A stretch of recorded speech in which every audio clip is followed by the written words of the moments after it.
হ্যাঁ, দেখুন দেখুন আপনার হলো জামাত যেটা করেছে বাংলাদেশের জন্মের বিরোধিতা করেছে এবং তারা বাংলাদেশে আচ্ছা ঠিক আছে রং হতে পারে আপনি বলেন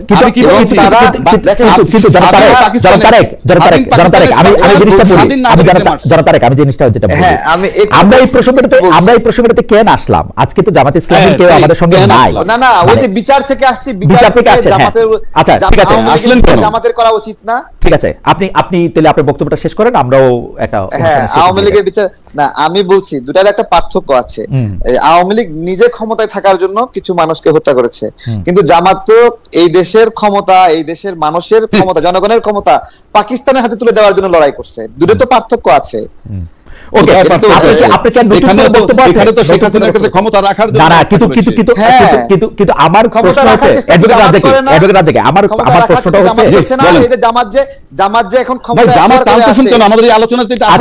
উনি জামাতটাকে টানতেছিলেন জামাতে ইসলামীর লয়াররা বা বিচারকরা আওয়ামী লীগের বিচার করছেন কিনা বিচারকরা জামাতের কিনা হ্যাঁ বিচারকরা জামাতের কিনা আচ্ছা বিচারকরা জামাতের কিনা এটা বলতে আমি ভয় পাচ্ছি। কোন একটা কথা খুবই প্রচলিত আছে যে পরবর্তী বাংলাদেশের পরিচালনা এটা রাষ্ট্রের পরিচালনা হোক এটা সামাজিক নর্মসগুলি ঠিক করে দেওয়া হোক সেইটার ক্ষেত্রে আসলে কোনো পরিবর্তন আসবে কিনা এই ক্ষেত্রে আমি উল্লেখ করতে চাই যে জামায়াতের শীর্ষ নেতারা আমাদের মেয়েদের নারীদের যারা কাজ করতেছেন তাদের কাজের সময় কমানো তারা ঘরে বেশি থাকলে রাষ্ট্র বেশি তার পাশে দাঁড়াবে বলে বলছেন আপনি এটাকে কিভাবে বিশ্লেষণ করেন যে আমাদের মেয়েদেরকে আসলে বেশি মানে কম কাজ করা উচিত বা একেবারে কাজ না করা উচিত না পারলে রাষ্ট্র তাকে টেক কেয়ার করা উচিত এই ক্ষেত্রে আপনার অবস্থান কি মানে আপনি কি মনে করেন যে এটা কি হওয়া উচিত?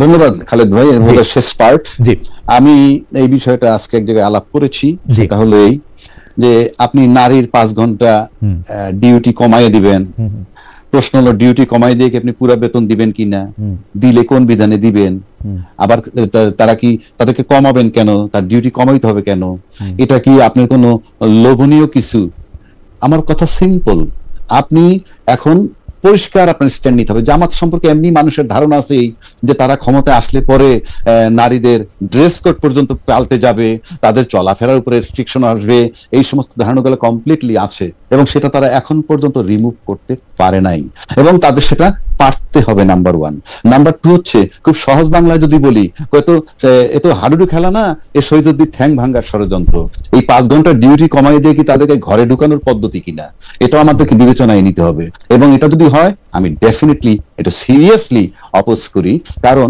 পৃথিবীতে আপনি এই জায়গায় পৃথিবী এই সিস্টেমে চলবে না আপনি এখন আরো একটা কথা বলি আপনি জামাত নমিনেশন দিচ্ছে কতজন আমি জানি না একুরেট সংখ্যাটা জানি না বিবেচনায় নিতে হবে আমাদের যে ইলেকশন কমিশনের বিধান না কোন বিধান আছে যে 33% নারী থাকতে হয় তো 33% নারী আপনার মূল দলে আছে কিনা সেটা তো আমার গণনা করে বের করা সম্ভব না এটা জাজ করার ক্ষেত্রগুলো হলো কমিটি মনোনয়ন সেক্ষেত্রে মনোনয়ন যে দিচ্ছেন তাতে কত পার্সেন্ট দিচ্ছেন 33% দিচ্ছেন কিনা 1 নম্বর 2 নম্বর যদি না দিয়ে থাকেন তাহলে আমি অবশ্যই সেটা অপোজ করি যদি বিধানটা থেকে থাকে 2 নম্বর আসি আমরা বিএনপি কেও দেখেছি যে আমরা যদি জামাতের সাথে কম্পেয়ার করি অবশ্যই আমরা বিএনপি কে জামাত ভাববো না কিন্তু বিএনপি যে 237টা আসন দিচ্ছে তার যদি 33% আমি নারী ধরি তাহলে 70-75টা নারী নমিনেশন দেওয়ার কথা কিন্তু সেটাও হয়নি সুতরাং নারীর ব্যাপারে কিন্তু সবাই মুখে যাই বলুক না কেন ভিতরে বোধহয় নারীদেরকে একটা অবহেলার দৃষ্টিতে দেখা হয় তা না হলে আপনি 237টা আসনের মধ্যে এই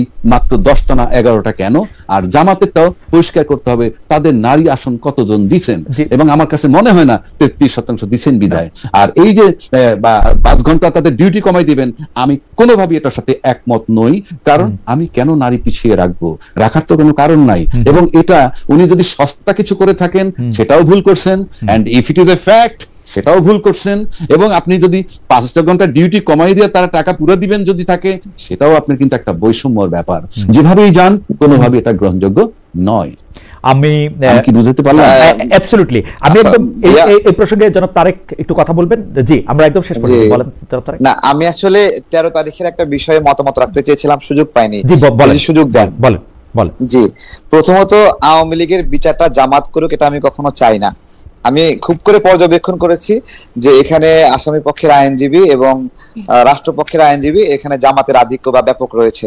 যদি এরকম হয় তাহলে বিষয়টা এরকম আসে যে 1971 সালের প্রতিশোধ নিচ্ছে নাকি জামাত। তো আমি এটা চাই না। আর 13 তারিখের যে বিষয়টি আসছে যে আওয়ামী লীগ সক্রিয় হচ্ছে বিভিন্ন বিষয়ে, বিভিন্ন জায়গায় আগুন লাগছে, তো ধরে নেন আওয়ামী লীগ এই জায়গায় আগুন লাগাচ্ছে, ধরুন আপনি আওয়ামী লীগ আগুন লাগাচ্ছে, কিন্তু আওয়ামী লীগ তো অদৃশ্য, তাকে বিভিন্ন নিষেধাজ্ঞা দিয়ে বা কার্যক্রম স্থগিত করে অদৃশ্য করে রেখেছেন। আপনি কি গায়েবের কোনো বিচার করতে পারবেন? আর আওয়ামী লীগ আপনার হলো যদি এইভাবে গায়েব হয়ে থাকে তাহলে সেটাকে মোকাবেলা করবেন। ধরেন বিমানবন্দরে যে আগুন লাগছে, সে আগুন যে লাগলো, ধরুন আওয়ামী লীগ আগুন দিচ্ছে, বিনিময়ে কি 20টি আওয়ামী লীগ নেতার বাড়িতে আপনি আগুন দিয়েছেন?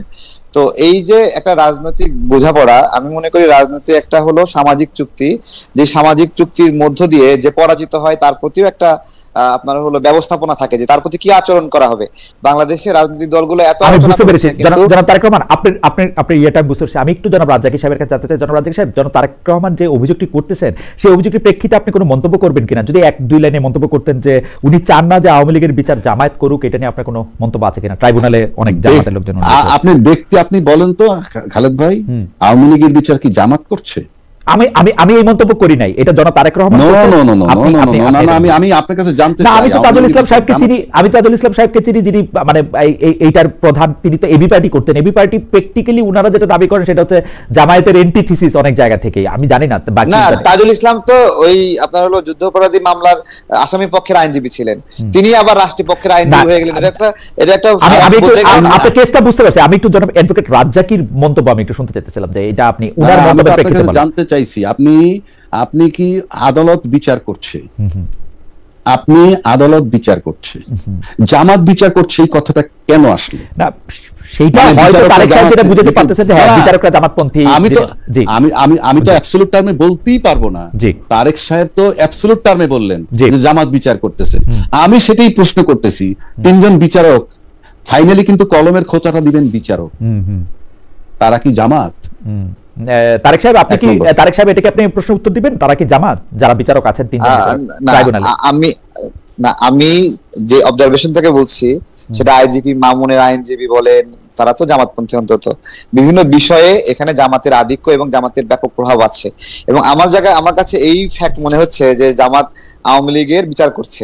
তো এটা জামাতের আওয়ামী লীগের বিচার করা উচিত না বা অধিকার নাই, কারণ সেটা যদি হয় তাহলে এটা 71 আমার মনে হয় আপনার মন্তব্যটা আমি বুঝতে পারছি। জনাব রাজ্জাকি, আপনি কি আপনার মন্তব্যটা করতেন যে আপনার কাছে আপনি? না, আমার কাছে মনে হয় তাইলে তো ওই যে দলবিহীন যে জনগণ আছে আমাদের দেশে, মানে সব মানুষ তো দলের সাথে সম্পৃক্ত না, সেই দলবিহীন জনগণের ভিতর থেকেই আনতে হবে বিচারক। আমি একটু জনাব তারেক সাহেবের প্রশ্নটা একটু রিফ্রেশ করি। জনাব তারেক সাহেবের প্রশ্নটা আমি একটু রিফ্রেশ করি। ব্যাপারটা হচ্ছে কি, আওয়ামী লীগের নেতৃবৃন্দের, শেখ হাসিনা সহ অন্যদের বিচার করার ক্ষেত্রে কি বেছে বেছে যারা শেখ হাসিনার কাছে ভিকটিম হয়েছেন, বিশেষ করে এই ক্ষেত্রে জামাতে ইসলামীর লোকজনই আনা হয়েছে কিনা, যেটা তারেক সাহেব মনে করতেছেন যে এটা ন্যায় বিচারের পরিপন্থী হইতে পারে? আমি কিন্তু আপনাকে বলছি, আপনি বলেন কোর্ট বিচার বিভাগের উপরে প্রশ্নের ইয়াতে আপনি প্রশ্ন করলে তো আমি প্রশ্নের এগেইনস্ট প্রশ্ন করলে তো আমি আপনার কাছে জানতে চাইছি, বলতে পারবো না। আমি আপনার কাছে জানতে চাইছি, আপনি বলেন যে হয় নাই, আমি আপনার কাছে বিচারকগুলো জামাতের কিনা, এই তো আমরা ঠিক আছে আমরা বলি, শুনেন খালেদ ভাই, আমি বলি আমরা আমাদের জায়গাটা কোথায় নিছি জানেন?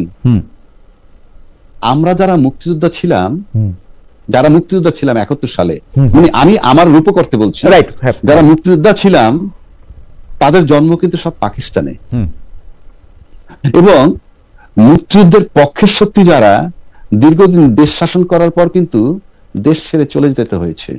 কেন যেতে হয়েছে সেই আলাপের কোনো দরকার নেই। আর আজকে যারা স্বাধীনতার পরে জন্ম নিচ্ছে তাদেরকে আমরা রাজাকার বলছি। মানে আমার কাছে সূত্রটা কি? মানে আপনি যে বলতেছেন, আপনি অ্যাকশন দেখেন না। রাজ্জাকি ভাই, না আমি বলি তারেক ভাই, আমার বড় ভাই শুনেন, আপনি আমার বড় ভাই, জাস্ট 30 সেকেন্ড সুযোগ দেন যদি। আচ্ছা আমি বলি, আমি বলি 30 সেকেন্ড, আচ্ছা বলেন। 30 সেকেন্ড। হ্যাঁ দেখেন, দেখেন আমাদের বয়সের যুবকদেরকে রাজাকার বলা হয় না, বলা হয় যে বলে যে গোলাম আজমের বাংলা স্লোগান দেয় তাকে ওই ওই একই ধরনের ট্যাগিং করা হয়। যে কিন্তু গোলাম আজম তো নিজে কখনো এই বাংলাদেশ চাননি, সে বলেওনি কখনো আমার সোনার বাংলা বা এই বাংলা আমার, তাই না? সেই জন্যই কিন্তু আমি একটু অ্যাডভোকেট রাজ্জাকির আর্গুমেন্ট আমি শুনতে চাইছি। আর্গুমেন্টে কি মানে যারা স্বাধীনতার পরে জন্মাইছে তাদেরকে মানে সেইটা নিয়ে আপনি মানে মানে তাদের জন্মানোটা যেহেতু পরে সেটা বলতে চাইতেছে? না আমি বলি আপনি যদি মুক্তিযোদ্ধা রাজাকারের সঙ্গে আজকে আনতে চান, আমি এটা আমার কিন্তু এটা হাইপোথিসিস বা একাডেমিক বলতে পারেন। জি জি বলেন। 71 সালে যারা রাজাকার ছিল তারা কি, তারা ছিল তখন যারা স্বাধীনতা চেয়েছে তাদের বিরুদ্ধে, এবং যারা পশ্চিমারা আমাদেরকে গুলি করে মারছে তাদের পক্ষ অবলম্বন করছিল রাজাকাররা। এবং তখন তো সেটা পাকিস্তান ছিল, দুইটা দেশ ছিল না, দুইটা দেশ হলো 71 সালের 16ই ডিসেম্বর। একটা দেশের মধ্যেই কিন্তু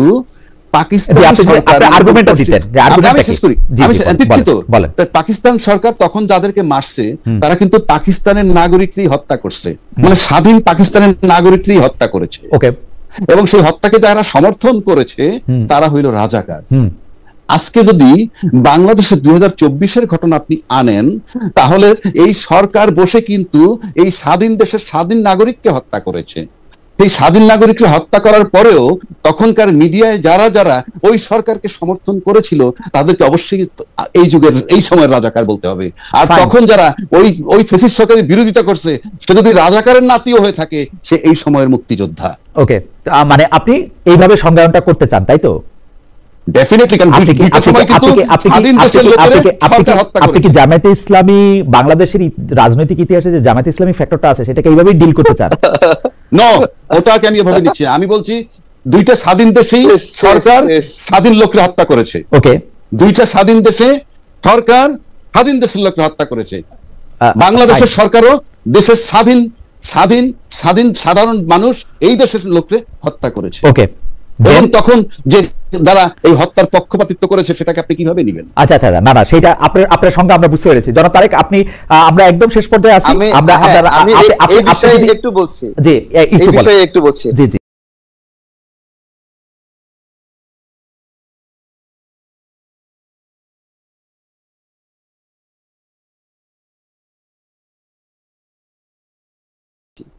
ঠিক আছে, এটা আমরা এই আলোচনার মধ্যে আমরা নাই।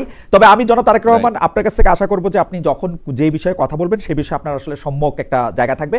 আমি শেষ করতে চাই জনাব তারেক রহমান, আপনি আসলে বাংলাদেশের রাজনীতি, সামাজিক নর্মস এবং অর্থনৈতিক কোডগুলি আসলে কি দেখতে চান, এইটা যদি আমাদেরকে কথা বলেন। সেই ক্ষেত্রে আমাদের আলোচ্য বিষয় হচ্ছে যে আমাদের আসলে পার্লামেন্টের ডিবেটটা কেমন হবে, কে আসলে ক্ষমতা করবে, নারী পুরুষ শিক্ষা সেগুলির ক্ষেত্রে কি হবে। অ্যাডভোকেট রাজা কিন্তু স্পষ্ট বললেন যে জামাত ইসলামী যেরকম বলতেছে যে 5 ঘন্টা করবে, কাজের ক্ষেত্র কমাই দিবে, নারীদের ক্ষেত্রে সেটা তিনি একেবারেই সমর্থন করেন না এবং একেবারেই তিনি এদিকে যাইতে চান না। আপনার অবস্থাটা আমরা একটু শুনতে চাই, তারপর আমরা অ্যাডভোকেট রাজার কাছে শুনবো। আমি মনে করি জামাতের যে স্টেটমেন্ট নারীদের বিষয়ে যে নারীদেরকে হলো কর্মঘণ্টা কম দিবে, বেসিক্যালি তারা কর্মের পরিবেশ থেকে নারীকে দূরে রাখতে চায়, এটা হলো আমার কাছে যেটা মনে হয়।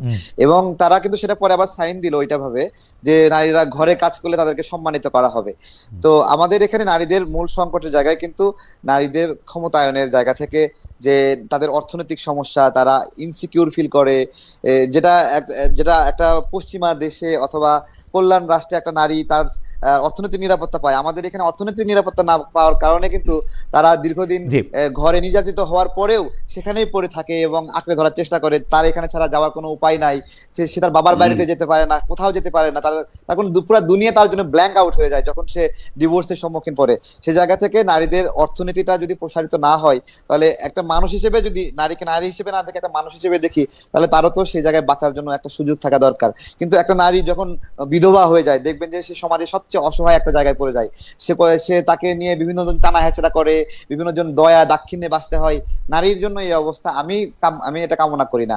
এবং সংসদে এবং যে সংস্কার কমিশনে যে আলোচনা হয়েছে সেখানে নারীর মিনিমাম প্রতিনিধিত্ব ছিল না। আমাদের সংগঠন থেকে একজন ছিল, আর হলো ওই যে আমাদের আসম আব্দুর রব ভাইয়ের ওয়াইফ, উনি আসতো। এছাড়া এই কমিশনে নারীর কোনো প্রতিনিধিত্ব ছিল না। এবং আমার কাছে আশ্চর্য লাগছে, নারীর বিষয়ে সিদ্ধান্ত নিচ্ছে সেখানে নারী কোনো মতামত দিচ্ছে না, এবং সেখানে পুরুষরা সব মতামত চাপাই দিচ্ছে। এটাই সব আমার মনে হয় যে জনাব তারেক রহমান, আপনার বক্তব্যের জন্য আপনাকে ধন্যবাদ। অ্যাডভোকেট রাজা, কি আপনার কাছ থেকে আমি একটু শুনতে চাই যে আপনি আসলে বাংলাদেশটাকে আসলে কেমন দেখতে চান, এবং সেই বাংলাদেশটা ক্ষেত্রে কি কি জিনিস অবশ্য পালনীয় বলে আপনি মনে করেন? আপনি যদি আমাকে অ্যাট এ গ্ল্যান্স বলেন, আমি প্রথম কথা হলো আমি বাংলাদেশকে একটা রাষ্ট্র হিসেবে দেখতে চাই। যদি বলেন যে এখন রাষ্ট্র কি, আবার বাংলাদেশের মানুষ, আমার ডেভেলপমেন্ট তো দরকার আছে, তার আগে দরকার তিনটা বিষয় খুবই মারাত্মক, আমার চেয়ে আপনারা ভালো বোঝেন। মানুষের ব্যক্তির, মানুষের জান, মানুষের মাল, মানুষের বাক স্বাধীনতা, মানুষের স্বাধীনভাবে চলাফেরার কথা ক্ষমতাটা, যেটা আমরা দীর্ঘ 53 বছরে আজ পর্যন্ত এস্টাবলিশ করতে পারিনি। সুতরাং দেশকে আগে রাষ্ট্র বানাতে হবে, আর রাষ্ট্র বানানোর একটা সবচেয়ে সস্তা